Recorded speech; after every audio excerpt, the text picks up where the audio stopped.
Oui, bonjour Yann, et bonjour Serge Mi, et bonjour à tous les téléspectateurs qui suivent cette émission en direct sur Mayotte Première. Alors, on visite à Mayotte en ce moment. Quel est ou quels sont les projets présidentiels de Madagascar qui vous amènent ici? Écoutez, les projets présidentiels sont nombreuses et l'objet de ma visite rentre dans la mise en œuvre des conventions, plutôt signées entre le conseil départemental de Mayotte et les 11 régions de Madagascar, initiées en mois de juin de cette année. Et nous sommes aujourd'hui dans le cadre des suivis, donc de ces projets qui rentrent effectivement dans le cadre des coopérations décentralisées et aussi raffermir les relations entre les deux partenaires qui ont décidé de mettre en œuvre en commun leurs efforts pour concrétiser ce qui a été initié, soit dans le cadre des coopérations culturelles, sportives ou surtout économiques. Alors, justement, des coopérations, ou plutôt des projets de coopération, il y en a déjà eu pas mal hein, par le passé entre Mayotte et Madagascar, mais sans suite, on se rappelle de ce grand projet d'abattoir qui aurait pu faciliter l'importation de la viande malgache à Mayotte, ou l'importation de litchi actuellement qui est assez aléatoire, etc. Qu'est-ce qui garantit cette fois-ci que c'est du sérieux, que ça va marcher? C'est la raison pour laquelle notre implication dans la mise en œuvre également donc, de ces conventions. On voit ce qui s'est passé dans le passé. Effectivement, le cadre légal et réglementaire ne s'y apprêtait pas. On a eu l'interdiction, par exemple, par l'Union européenne d'exportation des viandes. Et vous savez, Mayotte est un territoire français d'outre-mer et aussi donc soumis à des cadres réglementaires donc de l'Europe en matière d'importation des produits frais, produits, tout ce qui est alimentaire. Et donc cet agrément était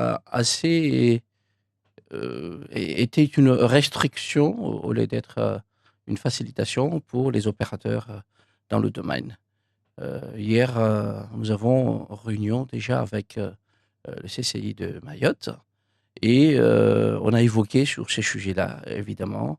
On a parlé aujourd'hui euh, d'un projet Technopole, le Multilab, pour pouvoir effectivement assurer des traçabilités, des denrées alimentaires provenant donc c'est pas seulement Madagascar, mais tous les pays frontaliers ou les îles voisines qui vont travailler de concert avec Mayotte dans le cadre des souverainetés alimentaires.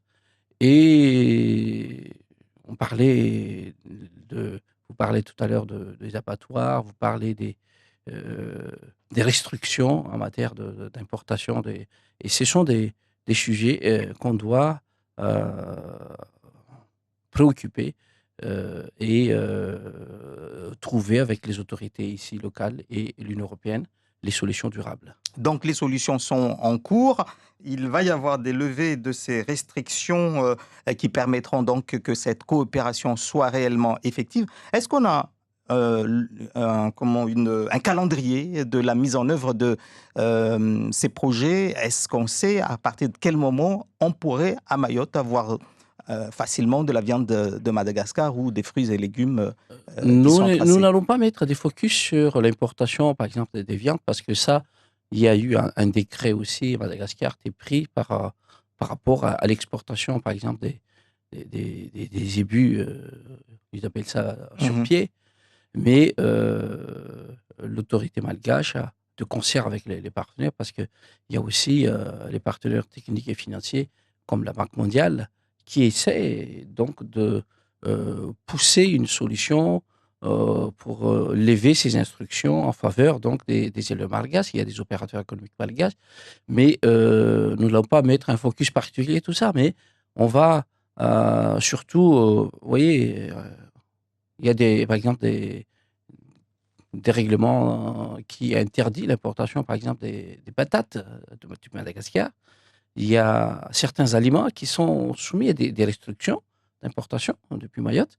Donc, nous allons se pencher sur les cadres réglementaires et qui va faciliter, à travers cette convention signée, de mettre dès cette année même. Donc, dès cette année même, on est en train de se pencher sur des libres circulations, donc des marchandises et des personnes, à travers la liaison maritime que le conseil départemental, le CCI, l'agence de développement d'innovation, la DIM, hein, de Mayotte, qui réfléchissent sur les félicitations éventuelles. Clairement, on parle de coopération gagnant-gagnant. Qu'est-ce que Madagascar va gagner dans cette affaire? Qu'est-ce que Mayotte va gagner? Mais évidemment, tout le monde y gagne dans cette affaire. Parce que Mhm. Madagascar, vous savez, nous avons aujourd'hui 11 régions de Madagascar qui ont signé cette convention. Donc, nous possédons aussi des terres érables et des associations paysannes qui veulent bien trouver des marchés émergents dans la zone.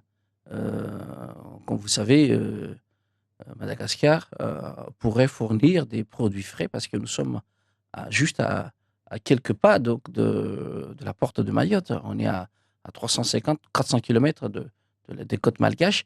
Et donc, ça va ouvrir à Madagascar un vaste marché européen.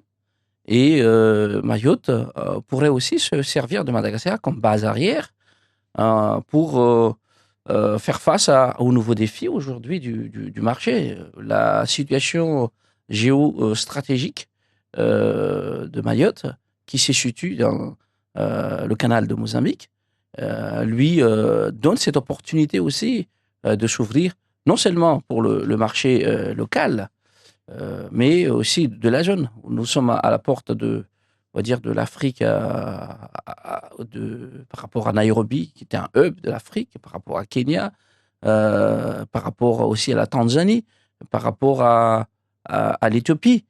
Et nous sommes aussi à proximité de toute la zone Moyen-Orient, de l'Inde, et cette position stratégique, avec l'arrivée aussi, bientôt, de la route de soie du géant chinois euh, et le projet gazier de Mozambique, Mayotte aura une véritable position stratégique pour devenir un des territoires émergents de l'outre-mer.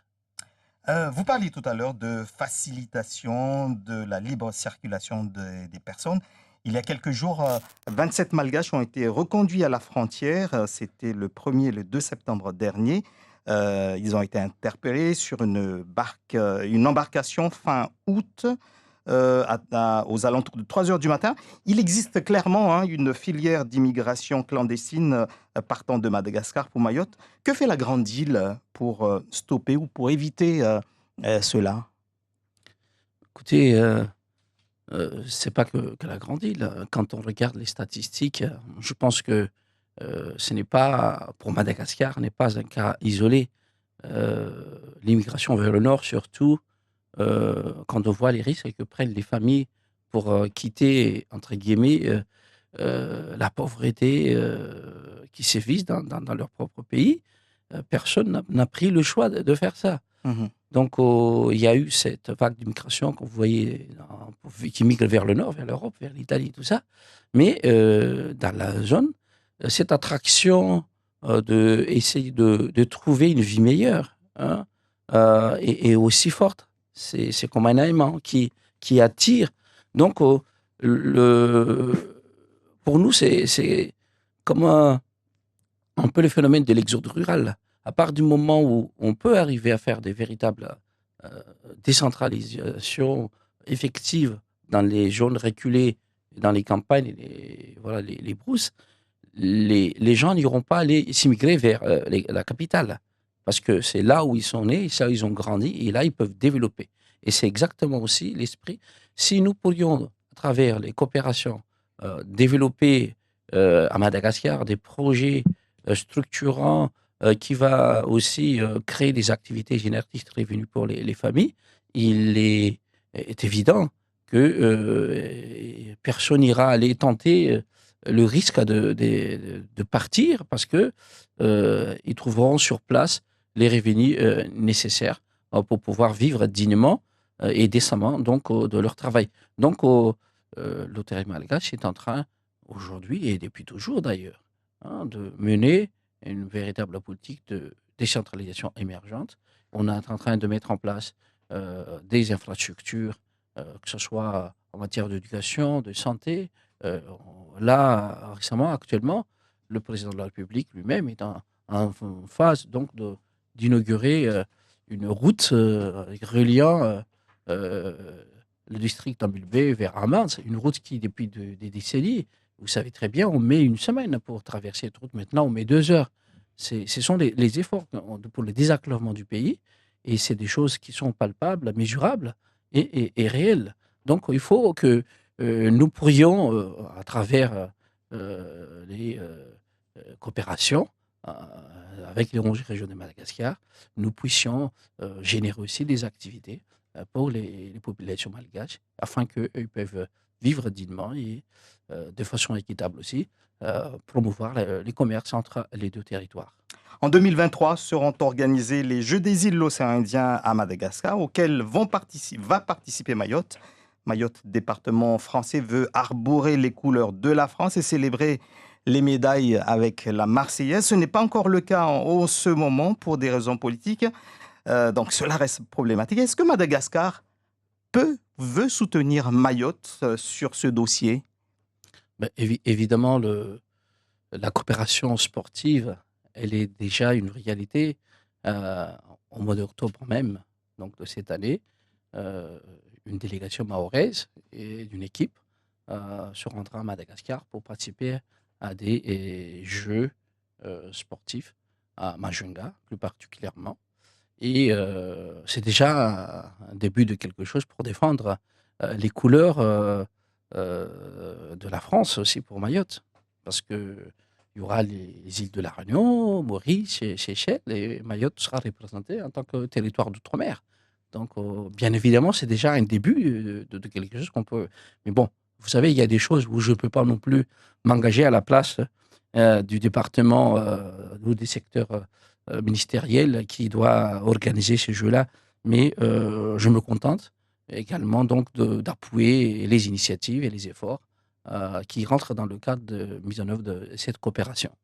D'ici là, est-ce que la liaison Mayotte-Antananarive sera rétablie? Puisque pour l'instant, il faut passer par Majunga et je n'ose pas imaginer qu'en 2023, lorsque les athlètes vont à Tana, qu'ils fassent encore escale à Majunga avant d'aller à Tana.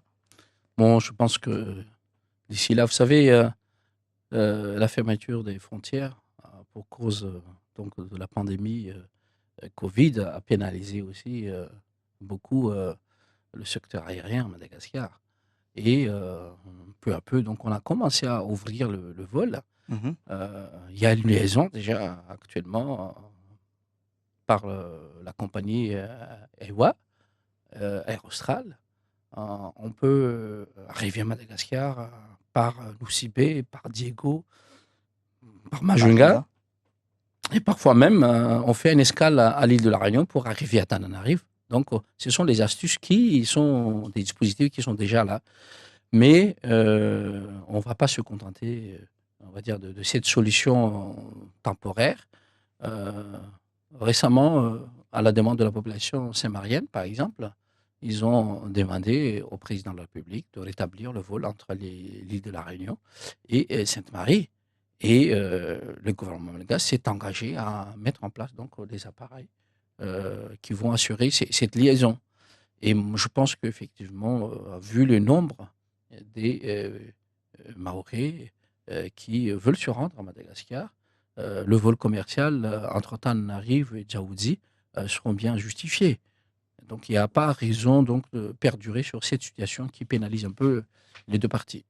Merci beaucoup, Augustin Adiamananour, d'avoir été l'invité de Zakouli ce matin. Je rappelle que vous êtes le directeur exécutif de la présidence de Madagascar en charge des projets présidentiels.